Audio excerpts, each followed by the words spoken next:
It wasn't a simple barrage of lasers or missiles.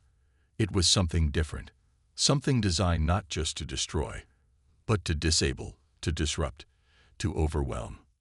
The alien ships suddenly found themselves blind. Their sensors flickered, their targeting systems failed. Some vessels veered off course, their own controls betraying them. "Sir," one of Valek's officers shouted, "we've lost targeting. Our thrusters aren't responding." Valek's scales darkened in shock. How? What are they doing? He never got an answer. Because at that moment, the first of the human weapons landed its strike, a precise electromagnetic pulse, shutting down an entire section of his fleet. One by one, the mighty warships of the Threx Dominion fell silent, their weapons useless, their systems dark.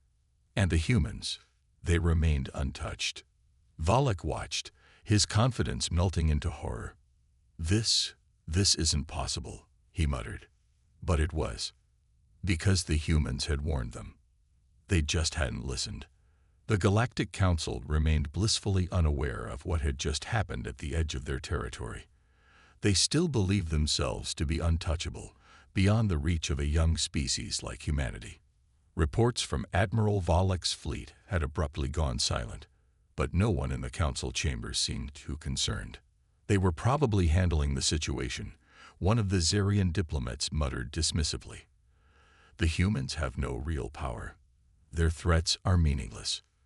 But Khizr knew better. He sat quietly in his personal chamber, watching a restricted data feed from a auxiliary intelligence vessel that had been observing the encounter. What he saw made his blood run cold. The humans had not fought like any species before them. They had not engaged in brute force tactics, had not sought to simply overpower the enemy with numbers or raw firepower. Instead, they had crippled the fleet, disabled its systems, disrupted its weapons, and rendered it completely helpless in a matter of minutes. Khizr leaned back in his chair, exhaling slowly. He had tried to warn them. He had stood before the council and spoken of the danger, but they had laughed. Now, the price for their arrogance would come due. On the bridge of the human command ship, Commander Elias Carter observed the remnants of the alien fleet. The once mighty warships drifted powerless, their crews scrambling in confusion. They were no longer a threat. "Sir," Lieutenant Patel said, "we're receiving a distress signal. They're asking for terms of surrender." Carter didn't answer immediately. His gaze remained fixed on the main display, studying the helpless alien vessels. A lesser commander might have relished this moment, taking satisfaction in humiliating an enemy that had thought itself superior. But Carter wasn't here for revenge. "They ignored our warning," he finally said. "And now they understand what that means." "What are your orders?" Patel asked. Carter considered for a moment before responding. "No casualties. Disable any remaining systems, but we don't destroy them. Let them take the message back themselves."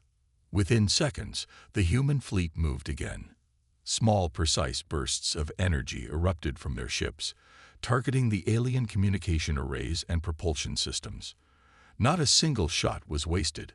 One by one, the ships in Valek's fleet became nothing more than floating husks, alive but unable to function. It was an act of mercy, but also a warning. The council would know what had happened, and when they did, they would be faced with a choice: continue their arrogance or finally listen.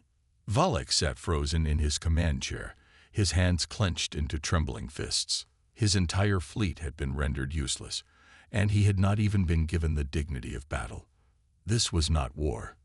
This was domination. His second-in-command swallowed hard. "Sir, what do we do now?" Valek didn't answer for a long time. Then, with great effort, he spoke. "We return to the council." "How?" "We can't." "Find a way." Valek snapped. "They need to know. They must understand. We—" A new transmission interrupted him. The human fleet was hailing them. He hesitated before opening the channel. The moment he did, Carter's face appeared on his flickering screen. His expression was calm, but his eyes held no fear, no doubt. "Admiral Valek," Carter said evenly, "your forces are defeated. You have two options. You can return to your council and tell them what happened here, or you can make another mistake." Valek felt a chill crawl up his spine. There was no arrogance in Carter's voice, no malice, just certainty, the same certainty a storm had before it tore through the land. Valek swallowed. "We will leave." The Galactic Council had made its decision. They would not listen. Across Council-controlled space, fleets began to mobilize. Warships from every major faction gathered, their numbers swelling to an unprecedented scale. It was a show of force, a demonstration of power meant to remind humanity of its place. But the humans already knew their place. They had given their warning. They had shown mercy. And now, that mercy was being mistaken for weakness. On the bridge of the Vanguard, Commander Elias Carter stood in silence as the latest intelligence reports scrolled across the main display. Thousands of ships, moving into formation, preparing to advance toward human space. Lieutenant Patil exhaled sharply. "They're really doing it." Carter nodded. "I expected as much. What's our move?" Carter turned toward her, his expression unreadable. "The same as before. We let them make the first mistake." Patel hesitated. "And if they attack?" Carter's voice was calm, but there was no hesitation in it. "Then we end this war before it even begins." In the depths of space, the Galactic Council's combined fleet surged forward, crossing into the border of human-controlled space. The command ship, a massive Sivani dreadnought, led the charge. Admiral Kitor, an experienced strategist, stood at the helm, his confidence unwavering. "The humans will see reason," he said to his officers. "Once they realize the sheer scale of our forces, they will surrender." But as they advanced, something felt wrong. There was no resistance, no defensive fleets moving to intercept them, no distress signals, no panic transmissions from human outposts. It was as if humanity had simply vanished. "Admiral," a communications officer called out, his voice tight with confusion, "our long-range sensors are detecting something strange." Kitor frowned. Define strange. The officer hesitated, then brought the readings onto the main display. The Admiral's eyes narrowed. There was a fleet ahead of them, but it was not what he expected. There were no scattered formations, no vast armada waiting in defensive positions. There was only a single line of ships, perfectly aligned, blocking the Council fleet's advance. Tor's blood ran cold. There were fewer than 100 human ships in total, standing against his thousands. And yet, they did not move. They did not scramble or adjust their formations. They simply waited. A silence settled over the command deck.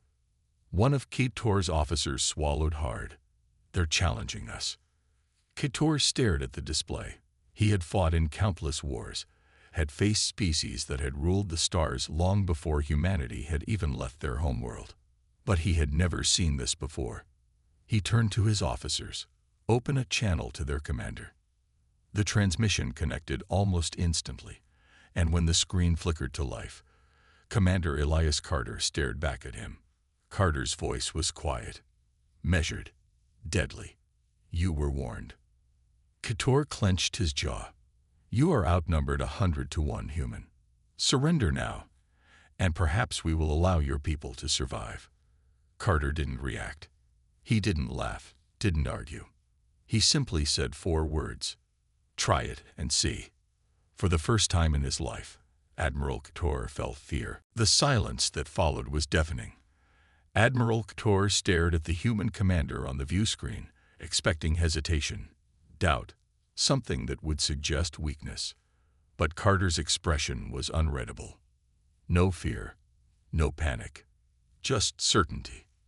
Kitor had fought countless battles. He had conquered worlds, crushed rebellions, and broken fleets that had once thought themselves unstoppable. And yet, as he looked into Carter's eyes, he felt an unfamiliar chill creep into his bones. The human wasn't bluffing. "Sir," a sensor officer called out, breaking the heavy silence. "I'm detecting something strange." Kitor snapped his gaze to the display. "What is it?" The officer hesitated. "The human fleet, they're not powering weapons. No shields raised. No defensive formations. They're just waiting." A murmur spread through the command deck. It didn't make sense. 100 ships against thousands, and they weren't even preparing to fight.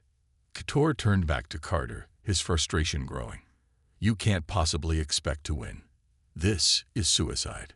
Surrender now, and you might still have a future." Carter exhaled slowly, then leaned forward. His next words sent a shockwave through Kitor's fleet. "Who said we were alone?" For a fraction of a second, Kitor didn't understand. Then the alarm screamed.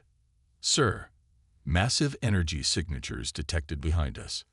The admiral spun toward the main viewport, just in time to see the void itself split apart. Space warped and twisted as thousands of human ships decloaked behind his fleet. Not just any ships.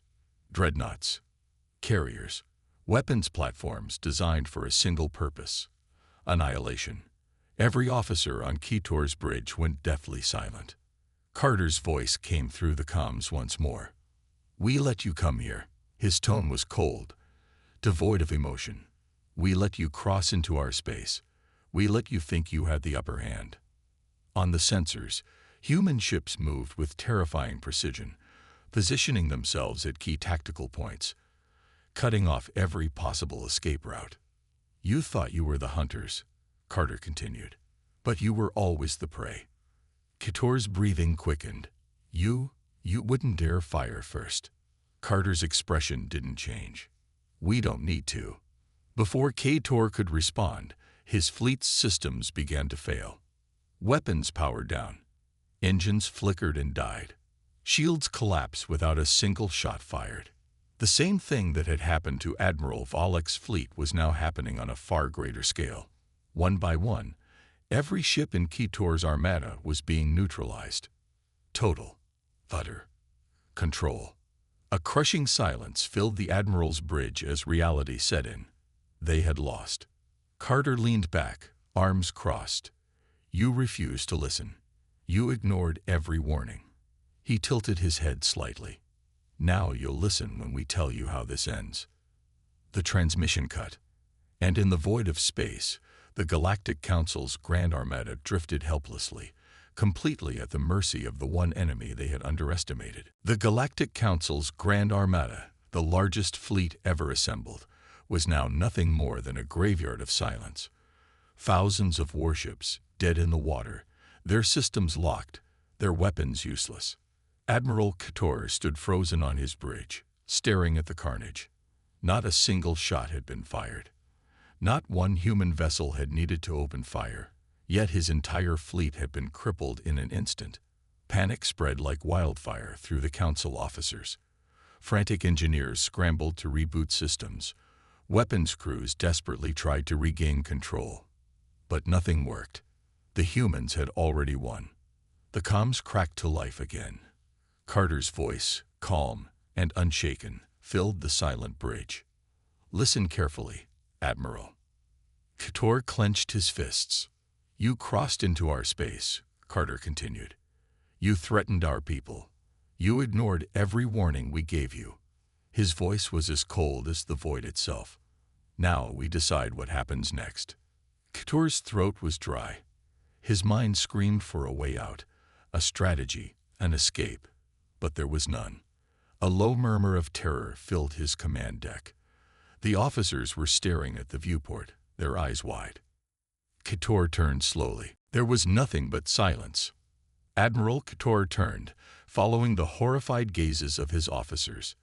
Through the viewport, space itself seemed to shift, a ripple in the darkness, as if something massive lurked just beyond the visible spectrum. Then they saw it. A ship. No, not a ship, something more. It dwarfed even the largest dreadnoughts in the Council's fleet. A black leviathan, its surface smooth and featureless, absorbing the light around it. It was unlike anything Kitor had ever seen. Not a warship, not a station. something beyond either. The command deck was deathly silent. "What is that?" one of his officers whispered, voice trembling. Ktor had no answer. But Carter did. "That," his voice crackled through the comms, "is the judgment." For the first time in his long career, Ktor felt something he never had before. Dread. The judgment glided forward with unnatural grace, its hull shifting, reshaping itself in ways that defied physics. It emitted no energy readings, no drive signatures, as if it were part of space itself. And then it spoke. Not in words, not in sound, but directly into their minds. "You were warned." Every officer on Ktor's bridge stiffened. Their thoughts invaded. A presence pressed against them, vast and unknowable. "You chose war." Ktor staggered back, clutching his head. The voice was not one, but many, a chorus of something ancient. "You threatened what is ours." A new kind of fear gripped him. This was not the voice of a government, nor a fleet commander. This was something greater. "Now you will understand." The judgment pulsed once, just once, and the entire fleet screamed. Ships shuddered as unseen forces gripped them. Hulls bent, metal twisted like soft clay. Energy shields, once impenetrable, simply vanished as if they had never existed. And then it let go. One by one, the ships were released, their systems restored, but something had changed. The officers aboard those ships knew. They had been allowed to live, not out of mercy, but as a message. On his bridge, Ktor gasped for breath, sweat dripping down his brow. He had seen many things in his time. He had never felt true power until now. The comms crackled one last time. Carter's voice was quiet, but it carried the weight of something absolute. "You lost the moment you stepped into our space." The screen went dark. And just like that, the human fleet vanished. The judgment faded into the blackness of space, leaving only one thing behind. A single transmission sent to every ship, every council world, every leader across the galaxy. It was simple. This was your only warning. Never return. As the battered fleet limped back to council space, Admiral Ktor understood the truth. They had not merely lost a battle. The balance of power in the galaxy had shifted forever. The Galactic Council was crumbling. Not physically, not yet, but the illusion of control that had sustained them for millennia was beginning to break apart. The warning from the humans had been received. Every representative had seen the footage, heard Admiral Valek's shaken testimony, and felt the weight of the unspoken threat. And yet, despite everything, there were still those who refused to believe. "We must strike now before they grow even bolder," the Sivani delegate snarled. His elongated fingers curled into fists as he paced before the assembly. "The moment we show weakness is the moment they begin dictating terms to us." A murmur of agreement rippled through a faction of the council, those who still clung to the belief that the humans were a fluke, an anomaly, not a true power. Kizir, however, knew better. He had studied humanity longer than anyone in this room, and what he knew terrified him. "You want war." Kizir's voice was calm, but the weight behind it was unmistakable. "You still don't understand, do you?" He gestured toward Valek. "We already tried that. We lost." The Threx fleet was one of the most powerful armadas in the galaxy, and the humans took it apart like it was nothing more than a child's toy. "Do you think throwing more ships at them will change the outcome?" "We must overwhelm them," the Zarian representative argued. "A full coalition of the Council's forces. They cannot fight all of us." Kizir let out a slow breath. "Are you even listening to yourself? You are talking about committing everything against a species we don't fully understand. A species that has already demonstrated its ability to cripple us without breaking a sweat." The council fell into uneasy silence. Valek's voice, low and bitter, cut through the tension.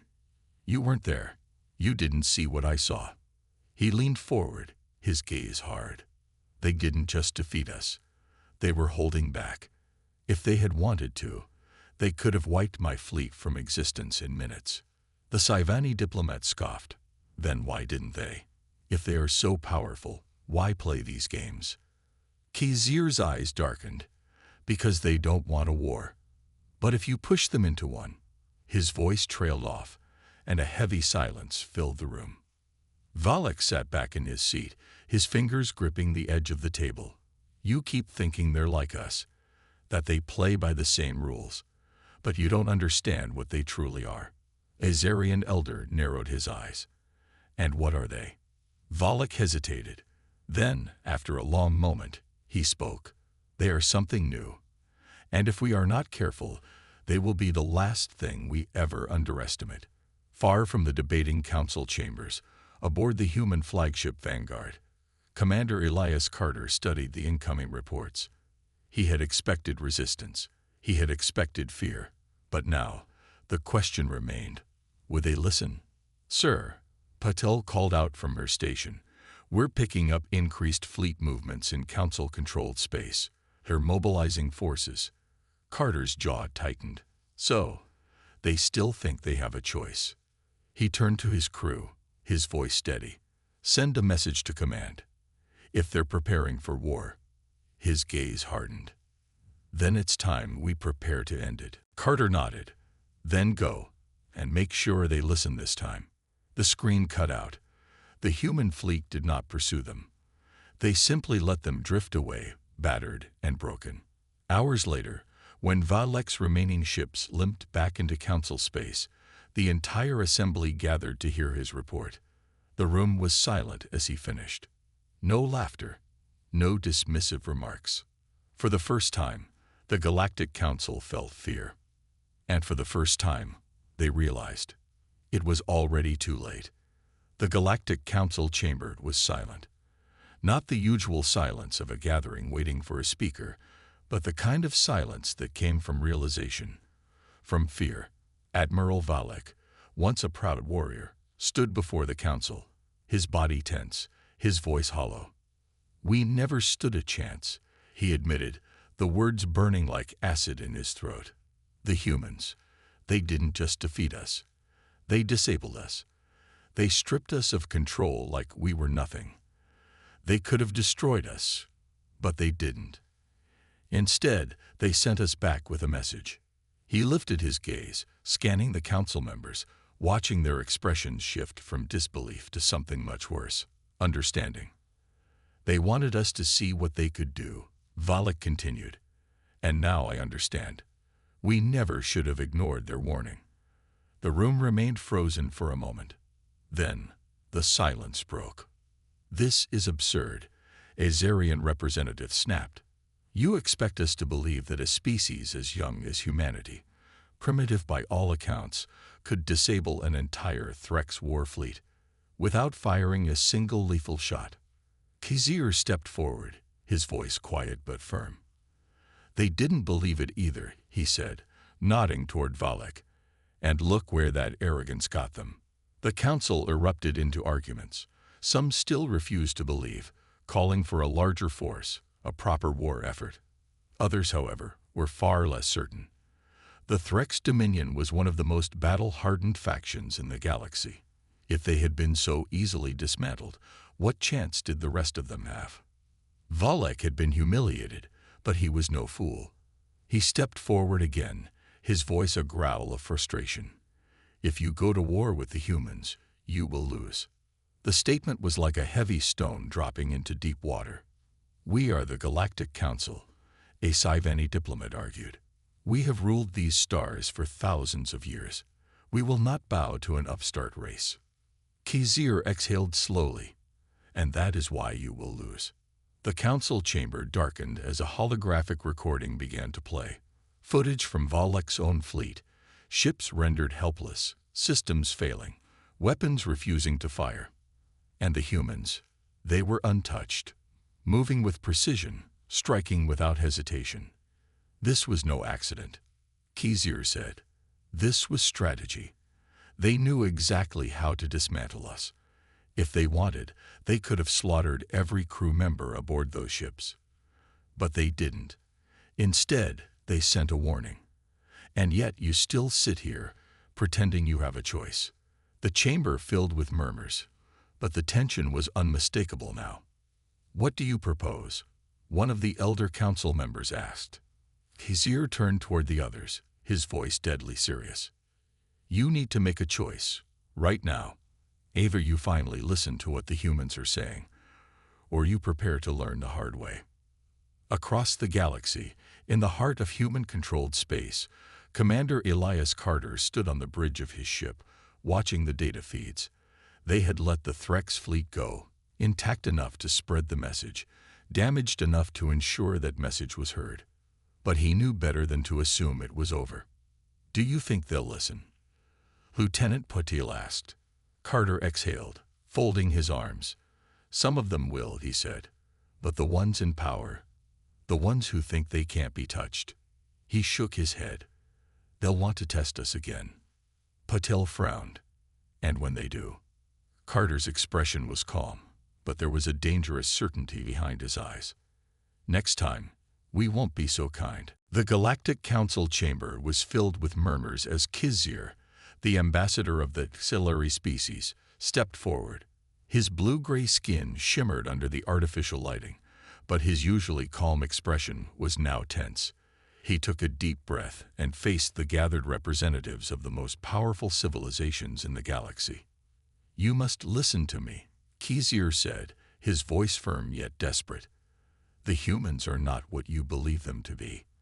They are not weak, they are not predictable, and they do not follow the same rules as the rest of us." A ripple of amusement spread through the council. Some delegates exchanged glances, while others outright smirked. A heavy-set reptilian official from the Threx Dominion let out a guttural laugh. "Ambassador Kizir," he said, his voice dripping with sarcasm, "are you truly here to warn us about a species barely a few centuries into space travel? A species that does not even hold a single seat in this council? We have fleets older than their entire civilization." Kizir clenched his jaw, his frustration barely contained. "That is exactly why you are making a mistake," he insisted. "You judge them by their age, by their numbers, by their lack of influence in this council, but they do not think like us. They do not surrender. They do not break the way other species do. They are nothing."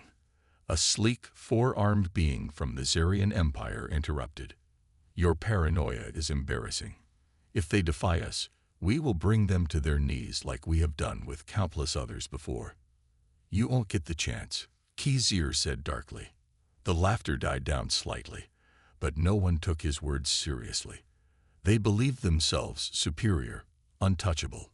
After all, the Galactic Council had ruled the stars for millennia, enforcing their laws upon every species they encountered. The humans were just another minor race trying to claim a place among giants. Kizir sighed. "Then you have already sealed your fate," he said. "You should have listened." With that, he turned and walked out of the chamber. The doors slid shut behind him, cutting off the murmurs and dismissive scoffs. He had done all he could. Now, all he could do was wait. Far away, on the edges of council-controlled space, a small human fleet drifted silently in the void. It was not large. It was not heavily armed. But its presence was deliberate.